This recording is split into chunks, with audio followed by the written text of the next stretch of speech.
ನಮಸ್ಕಾರ. ನಿಮ್ಮೆಲ್ಲರಿಗೂ ಸ್ವತಂತ್ರ ದಿನಾಚರಣೆಯ ಶುಭಾಶಯಗಳು. ಸ್ವತಂತ್ರ ದಿನಾಚರಣೆಯ ಸಂದರ್ಭದಲ್ಲಿ ನಾನಿವತ್ತು ನಿಮಗೆ ಹೇಳ್ತಾ ಇರೋ ಸ್ಟೋರಿ ಐಷಾರಾಮಿ ಬದುಕು ತ್ಯಜಿಸಿ ದೇಶಕ್ಕಾಗಿ ಜೀವನವನ್ನ ಮುಡಿಪಿಟ್ಟ ಮಹಿಳೆಯ ಬಗ್ಗೆ. ಅದು 1942ರ ಕಾಲದಲ್ಲಿ ರಹಸ್ಯವಾಗಿ ರೇಡಿಯೋ ಆರಂಭಿಸಿ ದೇಶಭಕ್ತಿ ಭಾವನೆಯನ್ನ ಹರಡುವಂತೆ ಮಾಡಿದ್ದ ಯುವ ನಾಯಕಿಯ ಬಗ್ಗೆ. ಆ ಯುವ ನಾಯಕಿಯ ಹೆಸರು ಉಷಾ ಮೆಹ್ತಾ. ಸ್ವತಂತ್ರದ ಘೋಷಣೆ ಕೂಗ್ತಾ ಇದ್ದ ಭಾರತೀಯರನ್ನ ಹತ್ತಿಕ್ಕೋದಕ್ಕೆ ಇಂಗ್ಲಿಷರು ಎಲ್ಲ ಪ್ರಯತ್ನಗಳನ್ನ ಮಾಡ್ತಿದ್ರು. ಜನರು ಒಂದ್ ಕಡೆ ಸೇರದಂತೆ ಇಂಗ್ಲಿಷರು ನಿರ್ಬಂಧ ಹಾಕಿದ್ರು. ಇದರಿಂದ ಹೋರಾಟಗಳು ಏನಾಗ್ತಾ ಇದೆ ಅಂತ ಎಲ್ಲರಿಗೂ ಗೊತ್ತಾಗ್ತಾ ಇರಲಿಲ್ಲ. ಹೋರಾಟಕ್ಕೆ ತೀವ್ರ ಹಿನ್ನಡೆ ಆಗ್ತಾ ಇತ್ತು. ಅಂದು ಸುದ್ದಿ ಬಿತ್ತರಿಸೋದಕ್ಕೆ ಇದ್ದಿದ್ದು ಎರಡೇ ಮಾರ್ಗ, ಒಂದು ಪತ್ರಿಕೆ, ಮತ್ತೊಂದು ರೇಡಿಯೋ. ರಹಸ್ಯವಾಗಿ ರೇಡಿಯೋ ಆರಂಭಿಸಿದ್ರು ಆಗ ಉಷಾ ಮೆಹ್ತಾ. ಹಾಗಾದ್ರೆ ಉಷಾ ಮೆಹ್ತಾ ಬಾಲ್ಯ ಹೇಗಿತ್ತು, ಆ ವಾತಾವರಣ ಹೇಗಿತ್ತು, ಬನ್ನಿ ನೋಡೋಣ. ಪತ್ರಿಕೆಗಳು ಪ್ರಿಂಟ್ ಆಗದಂತೆ ಬ್ರಿಟಿಷರು ನೋಡ್ಕೊಳ್ತಾ ಇದ್ರು. ಪ್ರಿಂಟ್ ಆದ್ರೂ ಕೂಡ ವಿತರಣೆ ಆಗದಂತೆ ಮಾಡ್ತಾ ಇದ್ರು. ಭಾರತೀಯರ ಮುಂದೆ ಉಳಿದಿದ್ದು ಇನ್ನೊಂದು ಮಾಧ್ಯಮ ಅಂದ್ರೆ ಅದು ರೇಡಿಯೋ ಮಾತ್ರ. ಆದ್ರೆ ಬ್ರಿಟಿಷರು ರೇಡಿಯೋ ಸಿಗ್ನಲ್ಗಳನ್ನ ತಡೆಯೋ ಕೆಲಸ ಮಾಡ್ತಾ ಇದ್ರು. ಉಷಾ ಮೆಹ್ತಾ ಮಾತ್ರ ರಹಸ್ಯವಾಗಿ ರೇಡಿಯೋ ನಡೆಸ್ತಾ ಇದ್ರು. ಉಷಾ ಮೆಹ್ತಾ ರೇಡಿಯೋ ಹೇಗೆ ನಡೆಸ್ತಾ ಇದ್ರು? ಯಾರು ಈ ಉಷಾ ಮೆಹ್ತಾ ಅನ್ನೋ ಪ್ರಶ್ನೆ ನಿಮ್ಮದಾಗಿದ್ರೆ ಉತ್ತರ ಇಲ್ಲಿದೆ. ಉಷಾ ಮೆಹ್ತಾ ಗುಜರಾತ್ನ ಸೂರತ್ ಬಳಿ ಇರೋ ಸಾರಸ್ ಅನ್ನೋ ಪುಟ್ಟ ಗ್ರಾಮದವರು. ಉಷಾ ಮೆಹ್ತಾ ಮೊದಲ ಬಾರಿ ಅಹಮದಾಬಾದ್ನಲ್ಲಿ ಗಾಂಧೀಜಿ ಅವರನ್ನ ಭೇಟಿಯಾಗ್ತಾರೆ. ಆಗ ಉಷಾ ಮೆಹ್ತಾಗೆ ಕೇವಲ 5 ವರ್ಷ ವಯಸ್ಸಷ್ಟೇ. ಈ ಪುಟ್ಟ ಉಷಾ ಅಧಿವೇಶನ ಶಿಬಿರಗಳಲ್ಲಿ ಭಾಗಿಯಾಗ್ತಿದ್ರು. ಹಾಗಾಗಿ ಹೋರಾಟದ ವಾತಾವರಣದಲ್ಲಿಯೇ ಉಷಾ ಬಾಲ್ಯ ಕಳಿತು. ಅದು 1928. ಮೊದಲ ಬಾರಿ ಸೈಮನ್ ಕಮಿಷನ್ ವಿರುದ್ಧದ ಹೋರಾಟದಲ್ಲಿ ಉಷಾ ಭಾಗಿಯಾಗಿದ್ರು. ಗಾಂಧೀಜಿ ಅನುಯಾಯಿ ಆಗಿರೋದ್ರಿಂದ ಉಷಾ ಐಷಾರಾಮಿ ಬದುಕನ್ನ ತ್ಯಜಿಸಿದ ಯುವತಿ. ಸೀಕ್ರೆಟ್ ಕಾಂಗ್ರೆಸ್ ರೇಡಿಯೋ ಆರಂಭಿಸಿ ಉಷಾ ಮೆಹ್ತಾ ಇಡೀ ದೇಶದಲ್ಲಿಯೇ ತಮ್ಮ ಧ್ವನಿಯ ಮೂಲಕ ಸ್ವತಂತ್ರದ ಕಿಚ್ಚು ಹಬ್ಬಿಸಿದ್ರು. ಉಷಾ ತಂದೆ ಬ್ರಿಟಿಷರ ಆಳ್ವಿಕೆಯಲ್ಲಿ ಜಡ್ಜ್ ಆಗಿದ್ರಿಂದ ಮಗಳಿಗೆ ಸ್ವತಂತ್ರ ಹೋರಾಟದಲ್ಲಿ ಭಾಗಿಯಾಗದಂತೆ ನೋಡ್ಕೊಳ್ತಾ ಇದ್ರು.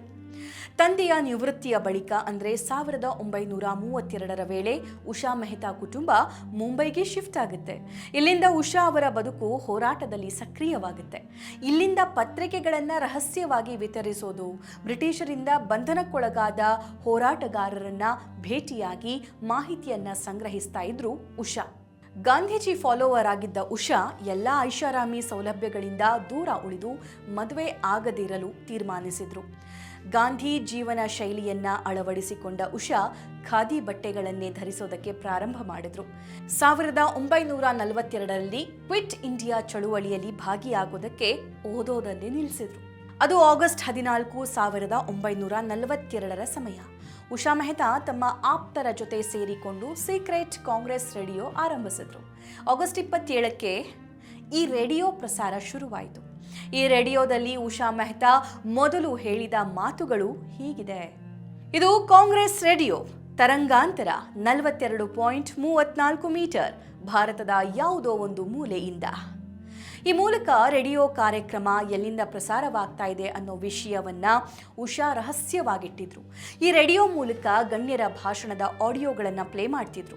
ವಿಠಲಭಾಯಿ ಜಾವೇರಿ, ಚಂದ್ರಕಾಂತ್ ಜಾವೇರಿ, ಬಾಬುಭಾಯ್ ಥಕ್ಕರ್ ಸಹಚರರ ಜೊತೆ ಉಷಾ ಮೆಹ್ತಾ ರೇಡಿಯೋ ಆರಂಭಿಸಿದ್ರು.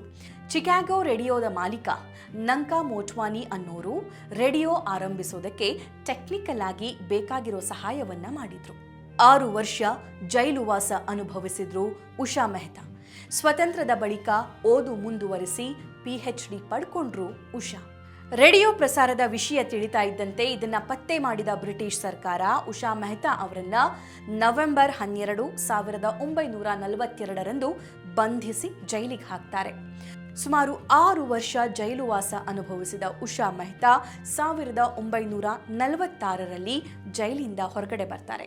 ಸ್ವತಂತ್ರ ಸಿಕ್ಕ ಬಳಿಕ ಓದು ಮುಂದುವರಿಸಿದ ಉಷಾ ಮೆಹ್ತಾ ಗಾಂಧಿ ಅವರನ್ನ ರಾಜಕೀಯ ಮತ್ತು ಸಾಮಾಜಿಕ ಚಿಂತನೆಯ ವಿಷಯದಲ್ಲಿ PhD ಪಡಿತಾರೆ. ನಂತರ ಬಾಂಬೆ ವಿಶ್ವವಿದ್ಯಾನಿಲಯದಲ್ಲಿ ಉಪನ್ಯಾಸಕಿ, ಪ್ರಾಧ್ಯಾಪಕಿ, ವಿಭಾಗದ ಮುಖ್ಯಸ್ಥೆಯಾಗಿ ಉಷಾ ಮೆಹ್ತಾ ರಿಟೈರ್ಡ್ ಆಗ್ತಾರೆ. 1998ರಲ್ಲಿ ಭಾರತ ಸರ್ಕಾರ ಪದ್ಮವಿಭೂಷಣ ನೀಡಿ ಉಷಾ ಅವರನ್ನ ಗೌರವಿಸಿದೆ. 80ನೇ ವಯಸ್ಸಿನಲ್ಲಿ ಉಷಾ ಮೆಹ್ತಾ ಕೊನೆಯುಸಿರೆಳಿತಾರೆ. ಇಂತಹ ಅದೆಷ್ಟೋ ಸಾಹಸಗಾಥೆಗಳನ್ನು ಸ್ಮರಿಸೋಣ. ನಮ್ಮ ಸ್ವತಂತ್ರ ಹಬ್ಬವನ್ನು ಸ್ವತಂತ್ರವಾಗಿ ಆಚರಿಸೋಣ.